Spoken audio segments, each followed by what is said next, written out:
देखिए, ये जो हमारी सरकार है, जो भारत सरकार, वो आजकल रोजगार नहीं देती है, वो देती है रोजगार के अवसर। और अवसर वो ऐसे पटकते हैं, ये लो अवसर, ये लो अवसर, और अवसर अक्सर छूट जाते हैं, लोगों के पल्ले पड़ते नहीं हैं। और इसमें भी हमारी ही गलती है। जिस तरीके से सरकार का हक है टैक्स कलेक्ट करना, आप टूथब्रश, पेंट, साबुन, एवरीथिंग, सुई से लेके आप जो भी खरीदते हो, आप हर एक चीज पे गवर्नमेंट को टैक्स देते हो, खाने के बिस्किट तक पे। उसी तरीके से सरकार की भी नैतिक जिम्मेदारी है कि भारत में रहने वाले हर एक व्यक्ति को उसके अनुभव के हिसाब से, उसकी एजुकेशन के हिसाब से, उसके टैलेंट के हिसाब से रोजगार दिया जाए। ये दोनों एक दूसरे की पूरक चीजें हैं। हाँ, देश की जनता तो सरकार का सहयोग भरपूर कर रही है, जरूरत से ज्यादा टैक्स देने को तैयार है, लेकिन सरकार को जितना रोजगार देने चाहिए उसका 10% भी रोजगार युवाओं को नहीं दे पाई है। तो ये क्या है? ये एक युवा विरोधी सरकार की तरह इसको देखा जाना चाहिए। आप बताओ कि कोई भी नेता, कोई भी अधिकारी, कोई भी पॉलिटिशियन अपने दिल पे हाथ रख के ये कह सकता है कि मैंने पिछले 5 सालों में कुल मिलाकर भी 2 करोड़ रोजगार दिए हों? साल में 2 करोड़ रोजगार देने की बात तो बहुत दूर की है कि पिछले 5 साल में कुल मिलाकर भी 2 करोड़ रोजगार इन्होंने दिए हों। कोई भी नहीं कह सकता। कहते कि हमारा इंडिया डिजिटल इंडिया बन रहा। भाई, डिजिटल तो विश्व बनना है। अफ्रीका में भी इंटरनेट चलता है, नेपाल में भी इंटरनेट चलता है, भूटान में भी इंटरनेट चलता है। हाथ में एंड्रॉयड फोन आ जाना और सस्ता इंटरनेट आ जाना और फेसबुक पे अकाउंट बन जाने को डिजिटल इंडिया कहते हैं। जिस इंडिया में 1 लाख स्टूडेंट का ऑनलाइन एग्जाम एक दिन में नहीं हो सकता, वो काहे का डिजिटल इंडिया है? बेरोजगारी 45 साल के चरम लेवल पे, कोई बात हुई भाई? ये है बेरोजगारी 45 साल के चरम लेवल पे पहुंच गई। आप 1 लाख स्टूडेंट का एग्जाम एक दिन में नहीं करा सकते, एसएससी, सीजीएल, टायर 2 का। अरे चलो पैसा नहीं है, 3 दिन में भी करा रहे हो, सेंटर आपको वही रखने को कि उनको पैसा दे दिया है, 3 दिन में एग्जाम करा रहे हो, कम से कम पेपर का लेवल तो सेम रख लो। 19-20 का फर्क चलता है, यहां तो 5-50 का फर्क चल रहा है भाई। आप 15-16 का पेपर, चलो ठीक है, लगभग एक जैसा, हम कॉम्प्रोमाइज कर लेंगे, पर उनमें भी फर्क है। 18 तारीख का पेपर तो कतई रद्दी है, एमटीएस वाला। हमारे खुद के सैकड़ों लड़के जिनके 200/200 नंबर हैं।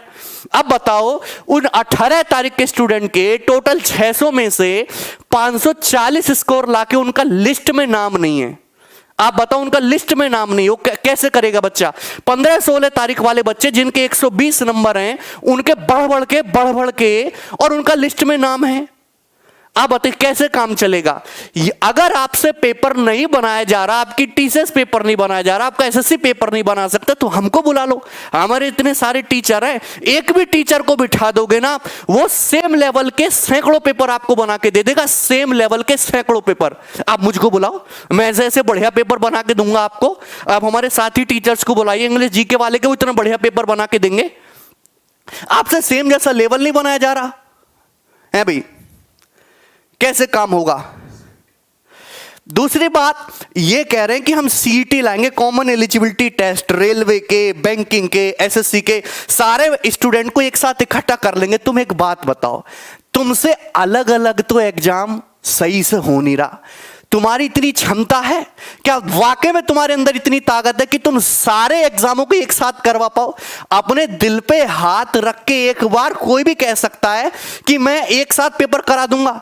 तुमसे अलग अलग तो एग्जाम हो नहीं रहा और तुम कह रहे हो कि हम भैया उनको एक साथ कराएंगे, सबका पेपर एक साथ करा देंगे। भाई, तुम्हारे बस की नहीं है कुछ भी। आप बहुत अच्छे आदमी हो, आप बहुत अच्छा काम कर रहे हो देश में, बट एक बात माननी पड़ेगी, केवल एक बात मैं क्रिटिसाइज करूंगा कि आप युवाओं को रोजगार देने में पूरी तरीके से फ्लॉप रहे हो।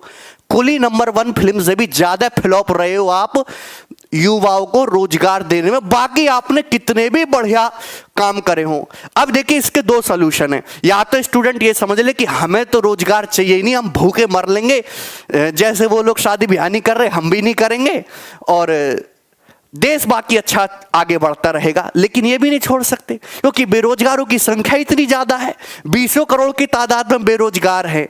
भाई जिसका बिजनेस ठप हो गया है तो वो भी एक टाइप से बेरोजगार भी। अगर मैं केवल छात्रों की बात कर लूं, जो लोग ग्रेजुएट कर चुके, उन्होंने ग्रेजुएशन कर ली, तो किसी ना किसी टाइप का रोजगार तो वो भी डिजर्व करते हैं। सरकारी ना चाहिए, प्राइवेट दो। मैं थोड़ी ना कह रहा हूं कि सरकारी रोजगार दो, आप फैक्ट्री लगाओ, कंपनी लगाओ, प्राइवेट रोजगार दो, कुछ भी उनकी क्वालिफिकेशन के हिसाब से, एक अच्छा वेतन उनकी क्वालिफिकेशन के हिसाब से उनको रोजगार मिलना चाहिए। हमारा देश जो है वो एक विकासशील देश है, ठीक है भाई।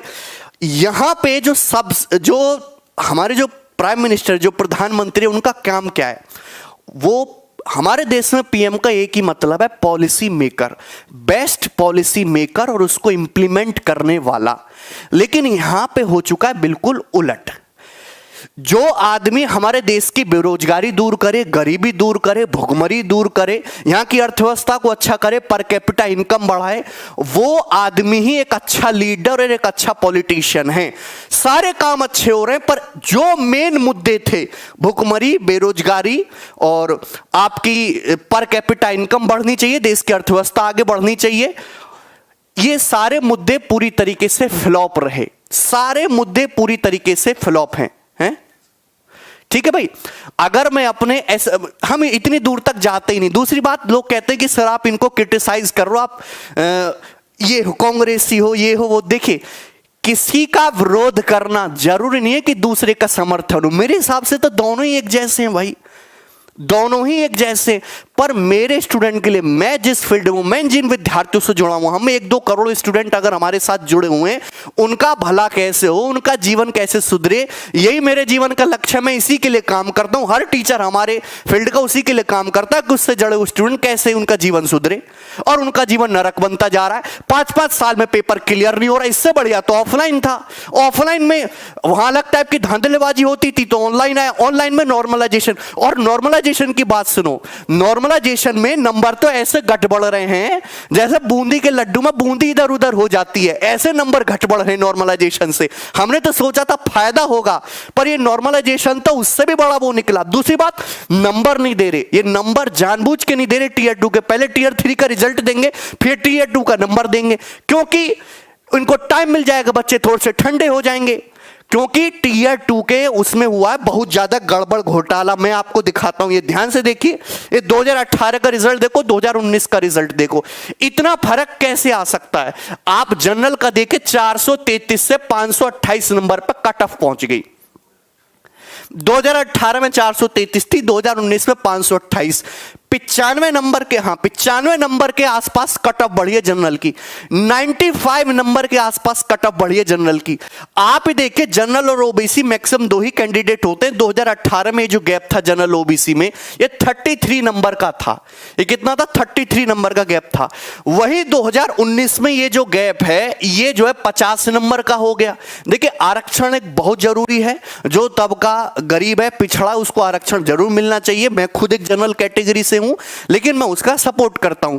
लेकिन इतना भी नहीं कि एक जनरल स्टूडेंट के विद्यार्थी को गुस्सा आने लगे, उसे अपना जनरल होने का अभिशाप लगने लगे। आपके जमाने में 50 नंबर का गैप कैसे जायज है? कौन इसको जस्टिफाई कर सकता है? आप बताओ, कोई भी जस्टिफाई कर सकता है कि एक जनरल ओबीसी के स्टूडेंट में 50-50 नंबर का गैप आ रहा है, वो भी केवल टीयर 2 तक। अभी तो गैप टीयर 3 के बाद और बढ़ेगा, फाइनल सिलेक्शन में और बढ़ेगा। बताइए।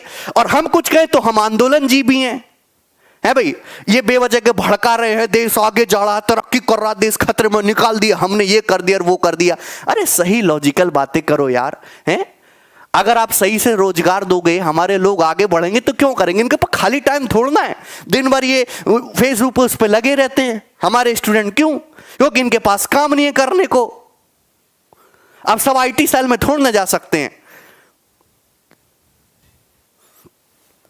आप खुद देखो कैसे कैसे कितने कितने नंबर बढ़ रहे हैं। 95 नंबर, 78 नंबर का गैप आ गया एक साल में कट ऑफ में।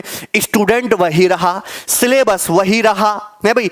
एक शिफ्ट 2019 में 18 नवंबर की एक शिफ्ट आसान आते ही भैया 200 नंबर वाले पीछे रह गए। और 15 जिनका 15 तारीख को पेपर था, उनके 120-130 लाख के लिस्ट में नाम है, और 18 नवंबर वालों का 190 लाख के नाम नहीं है, है भाई।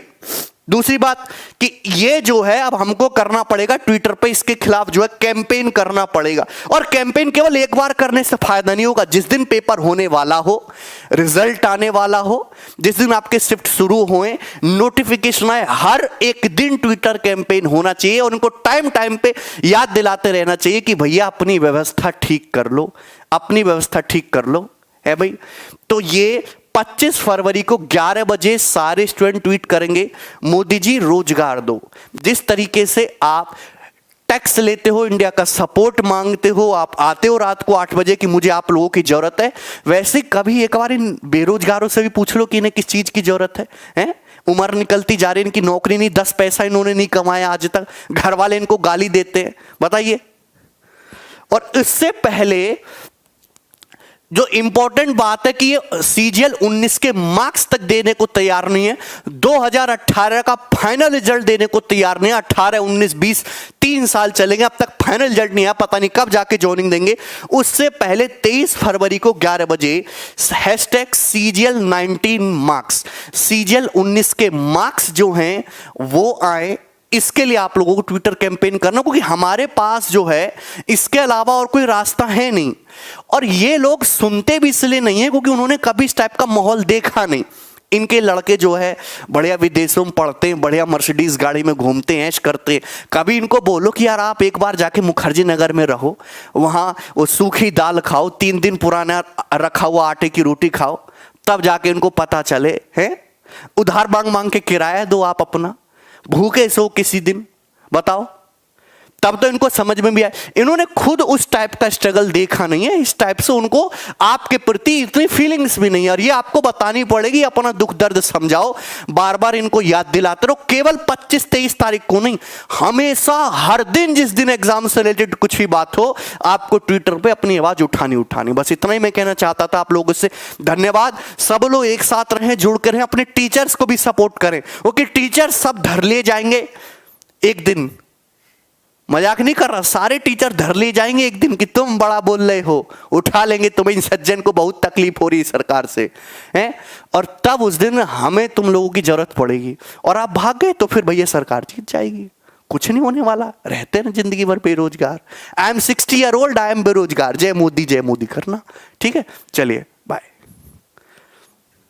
ठीक है, हाँ, ट्विटर पे आप लोग फॉलो करिए हमको, डिस्क्रिप्शन में लिंक है, मैं ट्वीट करूंगा, आप उसको रीट्वीट करते रहना बार बार।